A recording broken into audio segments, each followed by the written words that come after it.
dalka Afghanistan waxaa ka bilowday qax kadib markii dalkaasi ay la wareegeen xoogaga Taliban.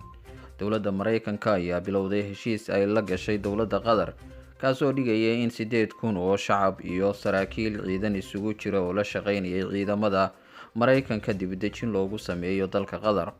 8,000 oo shacabka iyo saraakiisha ciidan isugu jira oo dibadejinta loogu sameynayo dalka Qatar, 4,000 oo ka mid ah Mareykanka ayaa loo daabuli doonaa. maanta oo Isniina garoonka diyaaradaha ee Kabul waxaa buux dhaafiyay kumanaan shacab ah kuwaasi oo fursad u arkay inay raacaan dadka la daabulayo. garoonka qaybta rayidka ah oo ay ku sugnaayeen kumanaan dad ah oo soo buux dhaafiyay halkaasi waxaa ku geeriyooday 2 ruux kadib markii ciidanka ammaanku ay rasaas ooda kaga qaadeen. waxaa garoonka diyaaradaha ee magaalada Kabul ku xaniman saraakiil iyo shacab la shaqeynayay ciidanka Mareykanka muddadii uu ku sugnaa wadankaasi.